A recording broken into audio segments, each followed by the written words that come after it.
கிழக்கு சீமைங்கிறது வந்து மதுரை மாவட்டத்தில் உசிலம்பட்டி பகுதியை சொல்லுவோம். மேகாடுன்னா மேற்க இருக்கிற இன்னொரு நாடு, அதுன்னா தேனி அந்த பகுதியில் இருக்கிறவங்கள பற்றி பேசுவோம். தேனிக்கும் உசிலம்பட்டிக்கு 40 கிலோமீட்டர் தான். ஒரு சமூகத்தில் வந்து கிழக்கு சீமை மேகாடுங்கிறதெல்லாம் வந்து வழக்கத்தில் இருந்தது. ஒவ்வொரு குடும்பமும் ஒவ்வொரு சமூகமும் ஒரு பகுதியில் வாழ்கிறப்ப ஒரு 50 கிலோமீட்டருக்கு போகிறதவே ரொம்ப தூரமாக நினைப்பாங்க.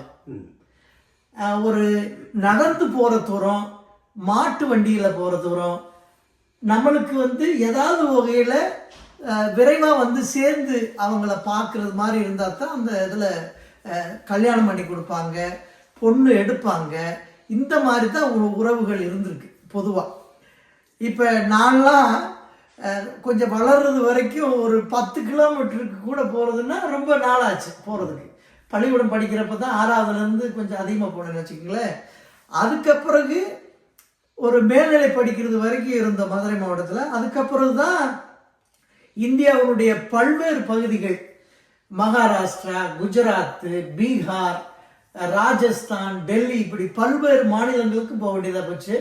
அப்புறம் இப்போ ஆஸ்திரேலியாவில் வந்து இப்போ கிட்டத்தட்ட 30 வருடங்கள் ஆக போகுது. என்னுடைய வாழ்க்கையில் ஒரு பகுதி இந்தியாவிலையும் ஒரு பகுதி ஆஸ்திரேலியாவை இரண்டையும் பிரித்து சமம் போட்டோம்னா அந்த மாதிரி இருக்கு என்னுடைய.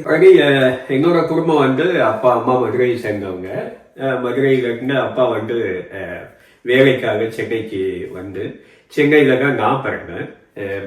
பிறகு நம்ம மதுரைக்கும் சென்னைக்கும் வந்துதான் அதிகப்படியான பயணங்கள் பள்ளிக்கூட பருவத்தில். அதுக்கப்புறம் நம்ம படித்து வேலைக்கு போகிறோம். எங்களுக்கு ஒரு வாய்ப்பு கிடைக்குது, சிங்கப்பூர்ல எனக்கு ஒரு வாய்ப்பு கிடைச்சது. சிங்கப்பூர்ல போய் ஒரு 6 வருடம் பணிபுரிஞ்சேன். அப்பதான் வந்து சிங்கப்பூர் ஏர்போர்ட்ல முதல் முறையா நான் வெளிநாடு இறங்கும் போது அங்க ஒரு தமிழ்ல வந்து பலகைகள் இருக்கிறது. ஆமா, எனக்கு ஒரு ரொம்ப சந்தோஷம் வந்தது. என்னன்னு கேட்டா, நம்ம போறதுக்கு முன்னாடி மொழி நம்ம வரவேற்கிறதுக்கு போயிடுச்சு.